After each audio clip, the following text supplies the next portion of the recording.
Il est 10 heures. Bonjour tout le monde. C'est le capitaine Grammaire en direct de ma maison, mon bureau, mon repère de super-héros. C'est la première fois que je donne un cours en direct. C'est la première fois que j'ai un auditoire comme ça qui est directement devant moi.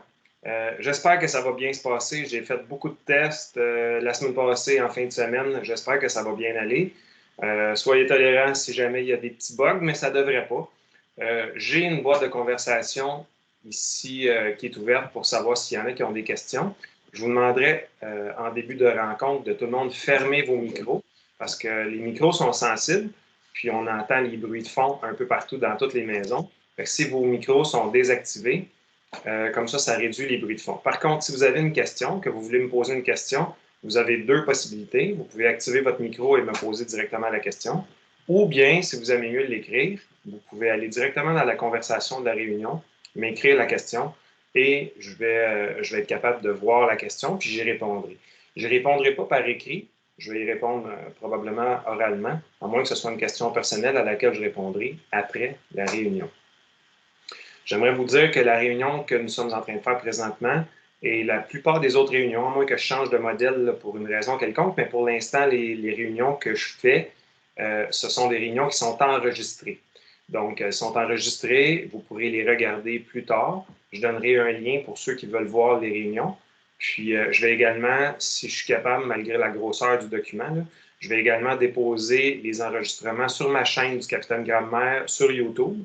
Fait que pour ceux qui ont de la misère à avoir une connexion, qui ont de la misère avec Teams, YouTube, c'est facile pour tout le monde. La plupart des télévisions maintenant prennent ça.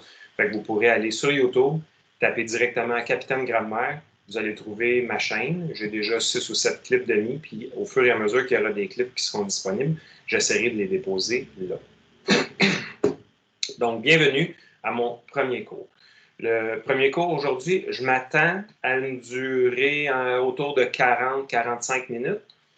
C'est évidemment la première et la seule fois que je le donnerai. Donc, si c'est un peu plus long ou un peu plus court, vous me pardonnerez, mais je m'attends à peu près à cette longueur-là. Parfait. On commence. Donc, si jamais il y en a qui ont besoin de m'interrompre, vous m'interrompez soit en activant votre micro, je le répète, ou en me posant des questions dans la conversation de la réunion. Je vais commencer ça aujourd'hui avec une analogie. Vous savez, je fais souvent des anecdotes. Est-ce qu'il y en a parmi vous qui ont déjà fait un long voyage en auto? Plusieurs heures. Je vous donne un exemple. Aller en Floride. Okay? Donc, s'il y en a qui sont déjà allés en Floride, vous savez que c'est 24 heures de rouler. Il faut rouler en auto pendant 24 heures. C'est très, très long. Il y a des gens qui le font d'un coup. Il y a des gens qui le font en 2 jours. Il y a des gens qui le font même en 3 jours. Okay? Il y a des gens qui ont déjà fait un voyage un peu moins long, qui sont peut-être déjà allés, par exemple, en Gaspésie. En Gaspésie, ça peut faire mettons, 10 à 12 heures d'automobile, tout dépendant où on va en Gaspésie. Mettons qu'on se prévoit 12 heures.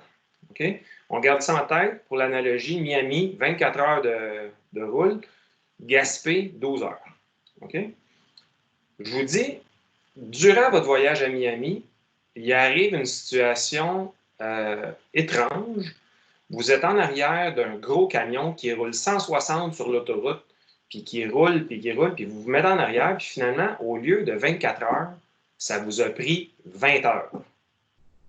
La plupart d'entre vous, je ne sais pas si vous avez déjà vécu ça, mais si vous avez des attentes de rouler pendant 24 heures, puis qu'après 20 heures, on est arrivé, tout le monde dit « ça s'est fait comme rien, ça a super bien été, 20 heures, on était rendu, écœurant, tout le monde tripe. » Okay? On fait l'autre, on s'en va en Gaspésie, puis on a une tempête de neige, on a 2 crevaisons en s'en allant. On avait prévu 12 heures, puis finalement, ça a pris 20 heures pour s'en aller, au lieu de 12 heures. Là, vous attendiez à 12 heures, puis vous l'avez fait en 20. Quand vous arrivez après 20 heures, tout le monde est détruit. Tout le monde dit c'était écœurant, ça a pris du temps, je vais virer fou, je peux pas croire. Pourtant, c'est 20 heures. Ça a pris 20 heures s'en aller à Miami, puis là, c'était super beau. Puis ça a pris 20 heures s'en aller à Gaspé, puis c'était la catastrophe. Pourtant, c'est 20 heures de char. Donc là, vous devez comprendre quelque chose. Quand vous faites un projet, que ce soit un voyage, que ce soit un travail, c'est très important de gérer nos attentes. Fait que si vos attentes, c'est de rouler 20 heures et que vous le faites en 24, vous allez être déçu. Si vos attentes, c'est de rouler en 20 et que vous le faites en 16, vous allez être super content. Mais c'est la même chose pour un travail. Un travail d'école, si vous vous attendez à faire un travail qui prend 3 heures et que ça en prend 6, vous allez venir fou. Mais si vous prenez un travail qui est supposé en prendre 6 et que vous le faites en 4, vous allez trouver que ça a bien été. Là, ce qui est important, c'est de savoir qu'à l'école, on vous en demande des travaux. Puis vous autres, souvent, il y en a qui sont déçus ou qui sont découragés à cause de leurs attentes. Il faut savoir à quoi s'attendre. Puis aujourd'hui, ce que je vais vous montrer, c'est à gérer ces attentes-là quand on vous donne un travail de longue haleine, un travail d'écriture ou un travail de recherche. Okay? Vous devez savoir que durant votre scolarité, qui dure plusieurs années, il vous en reste probablement quelques années devant vous encore, vous avez du temps qui est réservé en cours, dans une classe ou bien là, pendant la pandémie, c'est chez vous devant votre ordi parce qu'on est à distance de façon forcée, mais normalement, il y a du temps qui est en cours. Mais il y a aussi du temps prévu dans votre formation qui est du temps hors des classes, hors des cours. Donc, si on dit, par exemple, qu'un temps plein, j'en ai déjà parlé, un temps plein, c'est 35 heures par semaine. Bien, au secondaire, on a 25 heures de cours quand on a des classes. Là, on est en formation à distance, on en a beaucoup moins. Mais un temps plein, c'est rarement en bas de 35 heures. Là, vous autres, vous êtes dans un temps plein qui vous donne, à partir de cette semaine, peut-être 5 heures de cours par semaine. Vous avez donc beaucoup de temps à faire hors cours si vous vous considérez à temps plein. Là, c'est une situation exceptionnelle, mais je suppose qu'au mois de septembre, on va être encore dans ce système-là. Puis vous devez concevoir que votre formation, c'est une formation à temps plein. Vous êtes à l'école à temps plein. Donc, vous avez beaucoup de temps à faire hors de la classe. OK?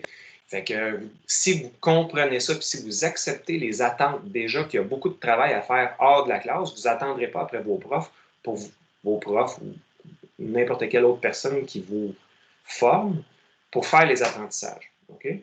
Et il y a une chose importante qui est importante, à savoir pour vous, c'est que plus on avance dans notre formation, moins il y a de temps en classe et plus il y a de temps à l'extérieur. Donc, l'équilibre n'est pas toujours 50-50. En fait, quand on est au secondaire, il y a un peu plus de temps en classe. On parle de peut-être 25 heures de classe, donc peut-être à peu près une dizaine d'heures à la maison par semaine pour faire 35.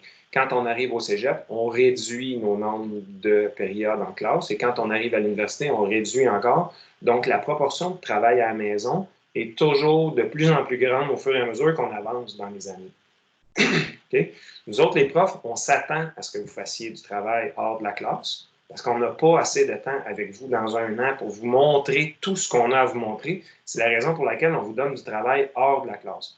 Mais c'est important que vous sachiez dans vos attentes puis dans votre tête qu'au fur et à mesure que vous allez avancer dans votre cheminement, plus vous êtes avancé, plus vos profs ont des attentes grandes sur la quantité de travail que vous allez faire à l'extérieur de la classe. Ils vont vous en montrer pour 3 heures dans une classe, ils vont vous en demander 6, 9, 12 à l'extérieur parce que l'apprentissage se fait plus à l'extérieur de la classe que dans la classe. Contrairement au primaire, où à peu près tout se fait dans la classe, quand on arrive plus vers la fin de nos formations, l'équilibre change de bord. Donc là, je l'ai dit, on est dans une période un peu spéciale. C'est sûr que ça va demander plus de travail hors de la classe parce que les classes virtuelles, oui, c'est une classe, mais ça prend peu de temps dans une semaine. Fait que nous autres, on a des attentes qui sont là. Puis vous devez comprendre que votre formation, il y a des gens qui sont en train de le comprendre. Là. Vous ne suivez pas des cours pour nous faire plaisir aux profs, à nous autres. Okay? Votre formation, c'est pour vous. C'est un processus qui va vous bénéficier à vous, les connaissances que vous allez acquérir, que ce soit général d'apprendre les pays du monde ou bien spécifique pour apprendre votre métier. C'est des choses dont vous allez devenir propriétaire en quelque part de vos connaissances, ils vont vous appartenir, vous allez pouvoir les redonner à d'autres éventuellement. Fait que vous devez apprendre malgré la pandémie. Je comprends qu'il y a des profs qui donnent moins de cours. Tous les profs donnent moins de cours, on est moins dans les classes, on est moins disponible. Mais vous autres, vous devez progresser quand même. On revient donc à notre cours. On le commence en tant que tel. Le cours que je vais vous donner va durer 2 périodes d'1 heure. Aujourd'hui, on est le 19 mai. On va faire la phase 1 et la phase 2, qui est la phase de préparation. Et la semaine prochaine, mardi, je vais essayer de voir si je ne peux pas faire ça mieux, puis être encore mieux formé, puis prendre plus de formation pour être capable de mieux naviguer dans les fenêtres. Mais mardi prochain, le 26 mai à 10 h, on fera la phase 3. On va rédiger le texte ensemble en modélisation. Il est déjà fait, en fait, mais je vais vous montrer par où je suis passé toutes les phases qui ont mené à toute la préparation. Ça va mener à un résultat final qu'on va faire la semaine prochaine. Donc, le premier cours commence. C'est le cours d'aujourd'hui. Au secondaire, je l'ai dit, les enseignants fournissent les textes. En fait, je ne l'ai pas dit, mais là, je vous le dis, la plupart du temps où vous allez avoir un travail d'écriture à faire, les enseignants vont vous donner une pile de documents préparatoires à lire. Puis là, ils vont dire, lisez ça, devenez un spécialiste de quelque chose. Puis ensuite, une fois que vous avez lu ces documents-là, on peut commencer à faire l'écriture. J'aimerais vous dire qu'au post-secondaire, que ce soit au cégep ou à l'université, vous n'aurez pas ces documents préparatoires-là. Okay? Vous allez avoir un sujet. Nous autres, ici, on va parler du bio. Donc, le bio, c'est quoi les aliments bio, c'est quoi la viande bio, et ainsi de suite. On va en reparler longtemps. Mais si on est au secondaire, attendez-vous à avoir un document préparatoire. À partir du cégep, attendez-vous à ne pas avoir de document préparatoire. Donc, ça veut dire bien aux attentes dont je parlais tantôt. Les travaux de préparation, la phase de préparation va être beaucoup, beaucoup plus longue. Okay? Donc là, je vais vous montrer à faire une phase de préparation. Je vais vous montrer à aller chercher les documents, comment les faire, pas juste les lire. Okay? Évidemment, c'est vous qui allez faire les lectures, mais ça, c'est dans un travail normal qu'on donnerait. Là, je suis en train de vous montrer comment le faire. Donc, c'est évidemment moi qui ai fait les lectures et des recherches pour vous. OK? Prochaine page. Donc, j'ai commencé, première phase. Si vous avez une feuille et des crayons, ça serait une bonne idée de prendre des notes, OK? Parce que ça va être quand même assez... Je comprends qu'on l'enregistre et que vous allez pouvoir regarder tout ça, mais c'est quand même assez dense comme formation. Il y a beaucoup d'informations à retirer de tout ça aujourd'hui. Donc, dans la phase 1, quand le prof arrive et qu'il dit « OK, c'est correct, vous avez un travail à faire, vous devez faire une recherche sur un sujet quelconque », moi, je vous le dis, c'est le bio. Première phase, première partie de la première phase, posez-vous des questions. Posez-vous toutes les questions qui vous passent par la tête à propos du sujet dont il est question. Okay? Fait que des fruits et des légumes bio, comment ça pousse? C'est une maudite bonne question. Ça pousse-tu dans les mêmes terres? Ça pousse-tu avec les mêmes méthodes? La viande bio, ça se peut-tu? Bio, biologique, organique, naturel, c'est quoi la différence? Est-ce que n'importe quel magasin peut vendre ça? Là, ici, moi, je ne peux pas voir ma petite question en bleu foncé en bas, là, parce que c'est caché par d'autres fenêtres. Mais qui donne les certificats bio? Pourquoi c'est vraiment plus cher? Quand on achète des bananes bio, ça revient à 30 cents la livre. Pourquoi c'est 70, 75, des fois même une pièce la livre quand c'est bio? Est-ce qu'une terre, le sol, pas la planète, mais le sol, est-ce qu'une terre peut être considérée bio? Ça se peut-tu des produits transformés comme du café? Du café, ça pousse dans les arbres, mais c'est cuit avant d'être vendu, donc c'est transformé. Du fromage, c'est du lait auquel on travaille le fromage en y ajoutant des produits, en le faisant chauffer. Yogourt, même chose. Ça se peut-tu, des yogourts bio, des fromages bio? Donc, posez-vous plein de questions. C'est la première chose. Qu'est-ce que vous aimeriez savoir par rapport au sujet dont le prof vient de vous parler? C'est important de se poser des questions puis d'avoir plein d'ouvertures parce que c'est ça, après ça, qui va vous permettre d'orienter vos recherches. Prochaine page.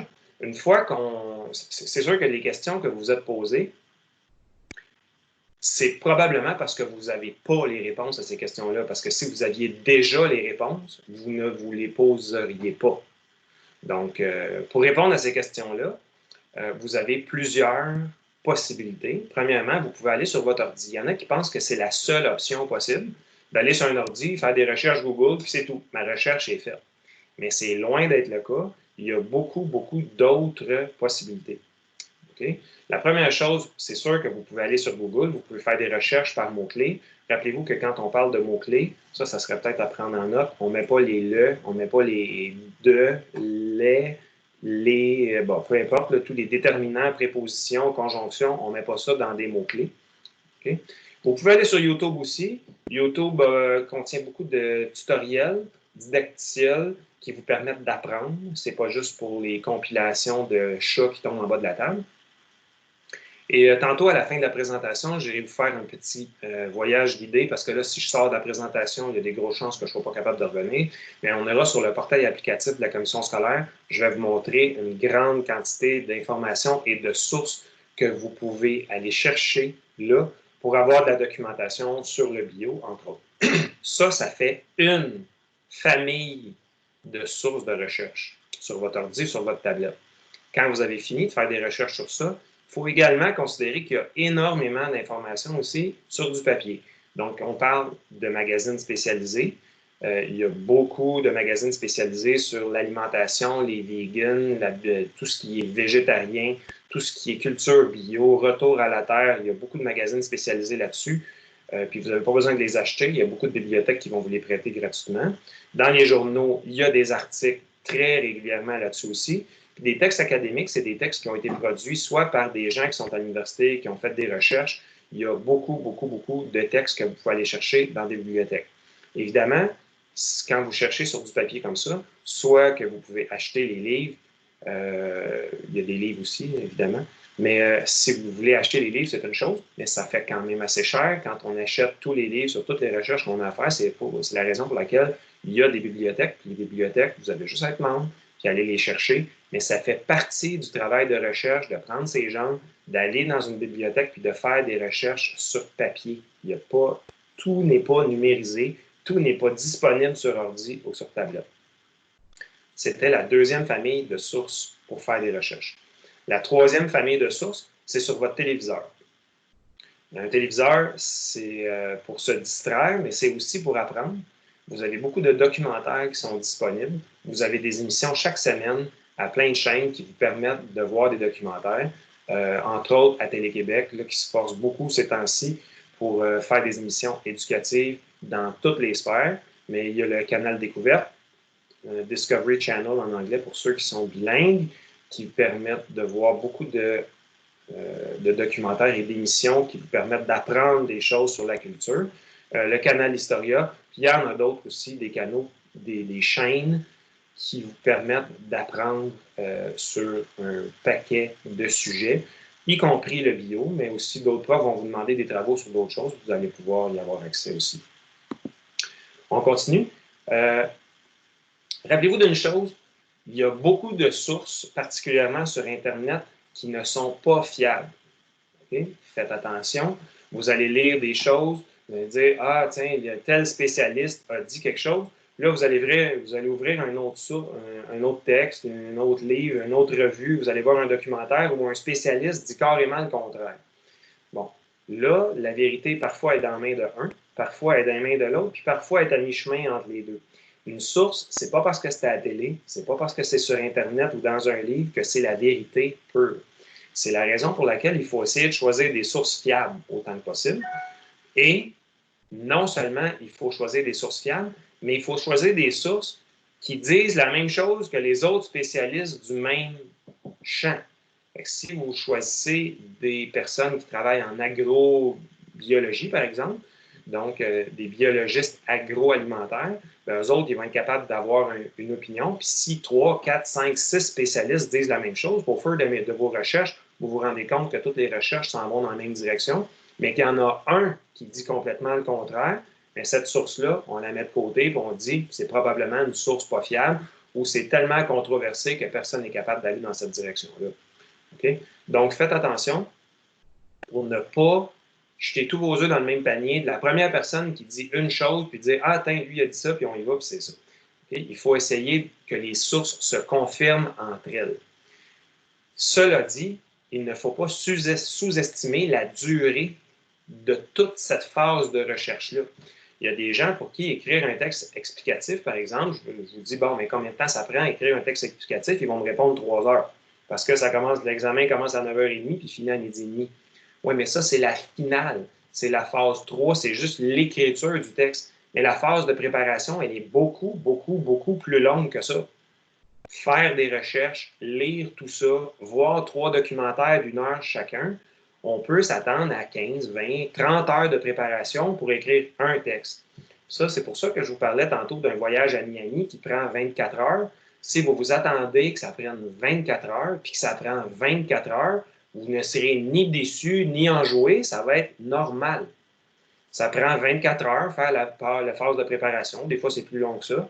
Tout dépendant si le sujet est compliqué, puis si les sources sont difficiles à trouver. Mais ne vous attendez pas au fait qu'un texte qui prend 3 heures à écrire, ça prend 3 heures à préparer. C'est plus long que ça.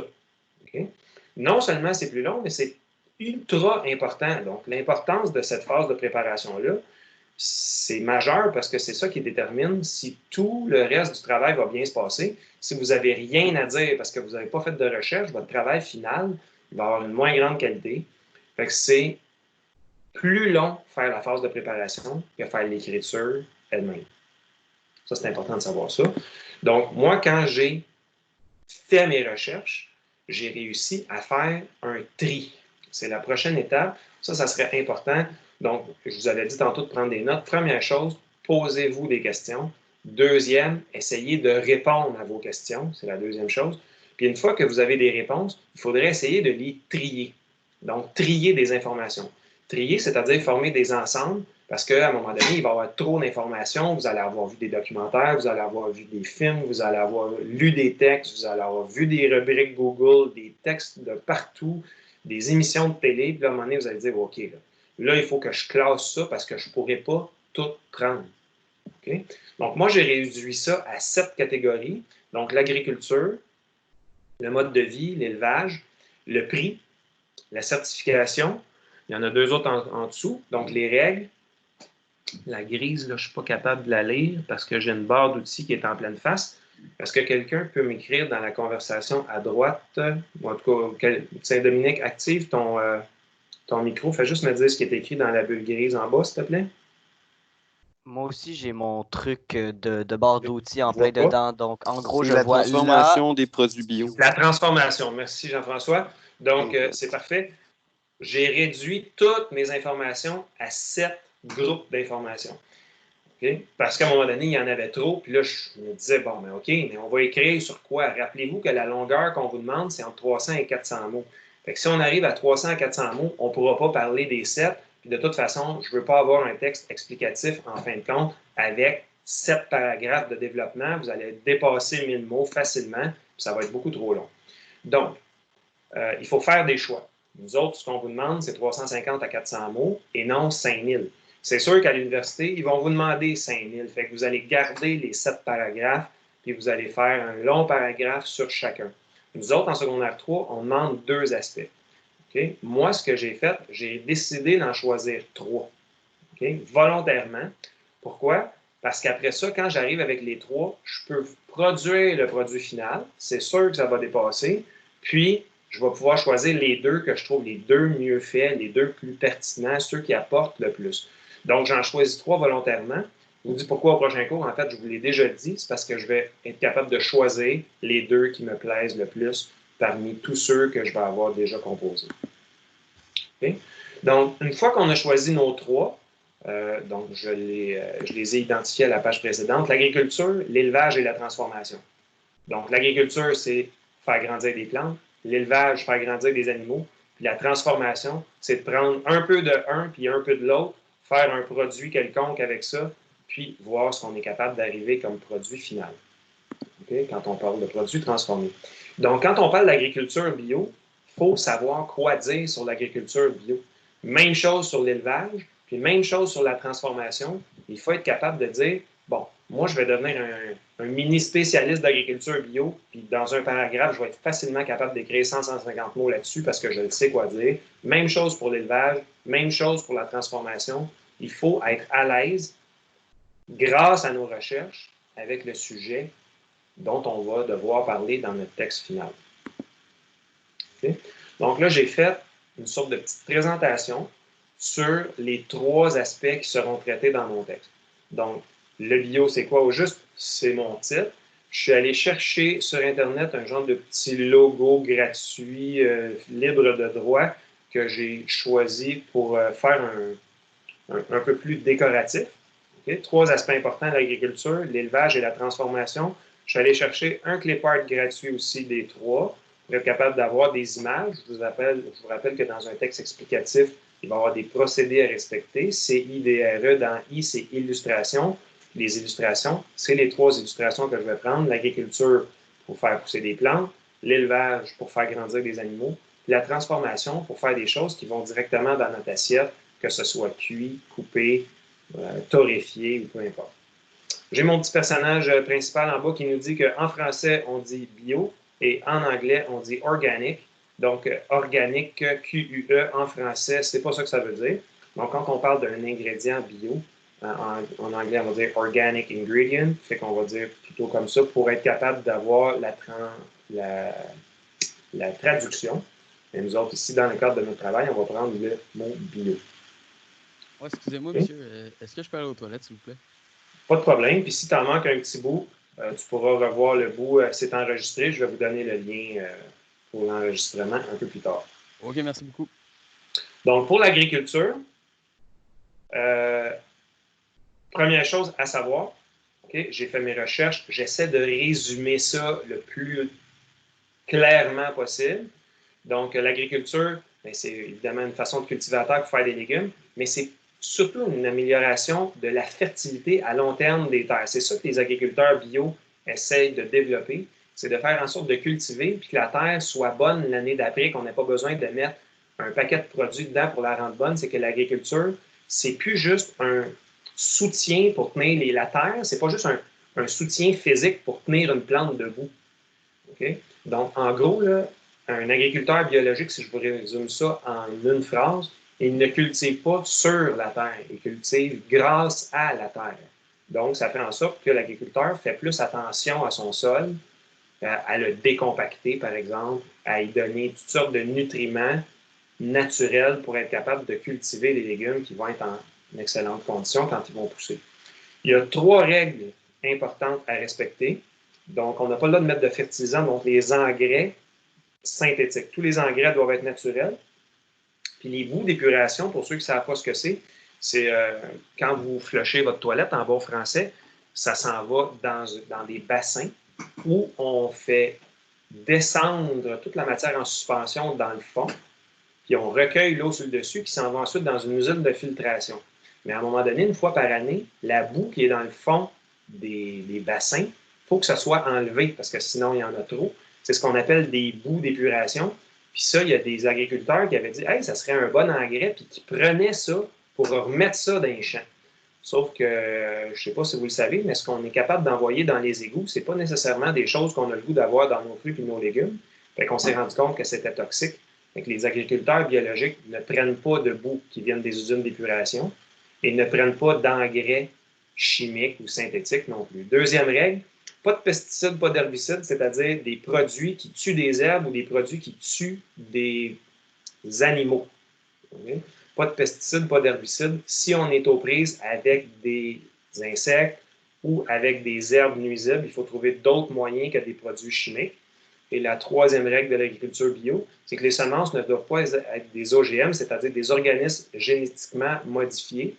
Je vous donne un exemple. On peut prendre des semences de maïs, puis transformer l'ADN du maïs pour faire en sorte soit qu'il va grandir plus vite ou qu'il va être plus facile à cultiver.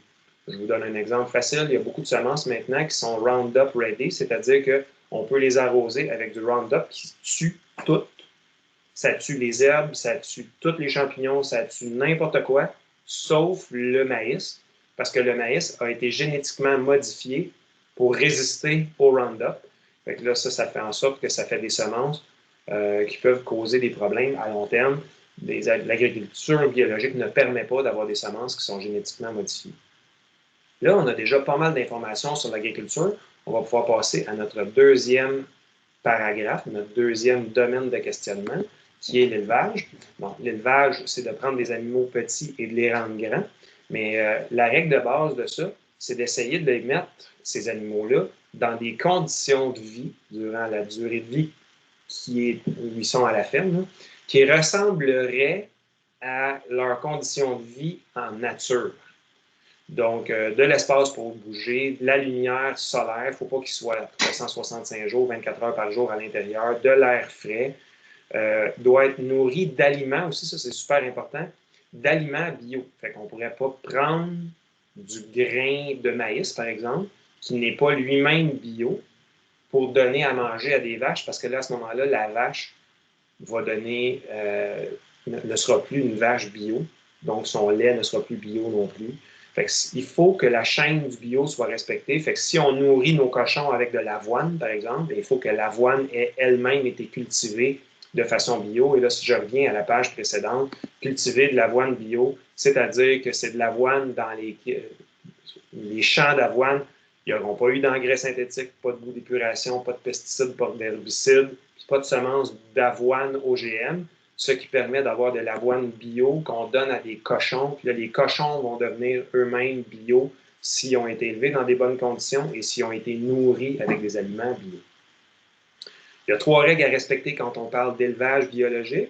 Toutes ces informations-là, c'est des informations que j'ai retrouvées en faisant des recherches, comme j'ai dit tantôt, sur mon ordi, dans des livres, dans des revues et sur des documentaires à la télévision. Donc, première règle à respecter pour l'élevage biologique, on ne peut pas leur donner d'antibiotiques. On s'est rendu compte qu'en donnant certains antibiotiques aux animaux, ils grossissent plus vite. Donc, je ne sais pas si vous voyez l'image en bas. Vous allez peut-être la voir mieux quand vous aurez téléchargé directement le PowerPoint tantôt. Les antibiotiques permettent aux animaux de ne pas être malades et de grossir plus vite. Par contre, ça développe à long terme une résistance aux antibiotiques. Puis ça fait en sorte que quand on donne la viande de ce cochon-là à manger à un être humain, la résistance aux antibiotiques peut se transmettre aux humains. Fait qu'à ce moment-là, quand on a des maladies nous-mêmes et qu'on a besoin d'antibiotiques, ça ne marche plus. On a besoin des plus grandes quantités d'antibiotiques pour traiter les maladies parce qu'on devient résistant aux antibiotiques, vu que les animaux qu'on mange, le cochon, le veau, ainsi de suite, le bœuf, ont eux-mêmes souvent été nourris avec des antibiotiques pour grossir plus vite. Ou des hormones de croissance aussi. On leur donne des hormones de croissance parce qu'évidemment, ils grandissent plus vite. Ça fait en sorte que ça peut causer des problèmes hormonaux chez les personnes qui mangent des animaux qui ont été nourris avec des hormones de croissance. Deuxième règle de l'élevage biologique qui est à respecter, c'est qu'on ne peut pas utiliser de farine animale dans la diète alimentaire. Je vous donne un exemple. On prend un porc, on tue le porc parce qu'on veut faire de la viande avec, il reste des os. On prend les os, on les met en farine et on les redonne à manger à d'autres cochons. Ça serait un exemple à ne pas faire. On ne peut pas donner de la farine animale à des animaux. Donc, il faut les nourrir avec des aliments bio. Et la troisième chose qui est importante pour les gens qui sont en production animale biologique, il faut leur donner, on l'a dit un peu tantôt, là, des conditions de vie qui sont naturelles. Mettre 40 poules dans une cage de 2 pieds de gros, c'est interdit. Donc, il ne faut pas avoir des installations qui font en sorte que les animaux sont trop tassés, entassés dans des cages. Donc, il faut avoir des conditions plus... je vais utiliser le mot humaine entre guillemets. Je comprends que ce n'est pas des humains. Mais il faut leur donner des conditions qui ressemblent plus à leur état de vie naturel. Okay. En ce qui concerne la dernière sphère d'information, la transformation biologique d'aliments, donc admettons que quelqu'un veut faire un plat quelconque, des crevettes sautées ou des légumes, du spaghetti. C'est toutes des crevettes, ce sont des animaux. Mais là, les animaux, il va falloir qu'ils aient été cultivés ou produits dans un respect des règles du bio. Si vous faites du bœuf, mais il faut que le bœuf soit bio. Puis si vous faites des pâtes, c'est fait avec du blé. Il va falloir que le blé soit lui-même bio. Donc, il faut que la chaîne soit respectée. Et il faut également respecter une règle de base, c'est que les caractéristiques naturelles des ingrédients doivent être utilisées. Il ne faut pas transformer chimiquement des ingrédients. Comment on fait pour arriver à ça? Eux autres aussi, ils ont 3 règles à respecter. Donc, on n'ajoute pas de colorant. Par exemple, un macaroni au fromage, ça ne peut pas être orange fluo parce que ça n'existe pas du fromage orange fluo. Fait que ça ne pourrait pas exister du Kraft Dinner bio. Okay?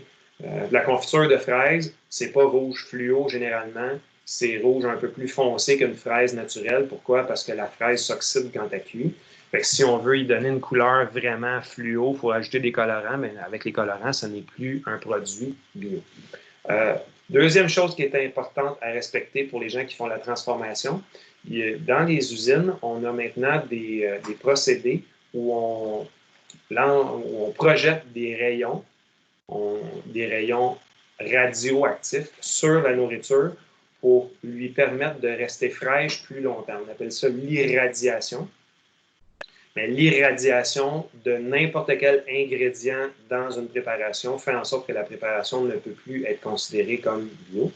Et la troisième règle à respecter pour les gens qui veulent faire de la transformation, c'est qu'il ne faut pas ajouter d'agents de conservation. N'importe quel produit chimique.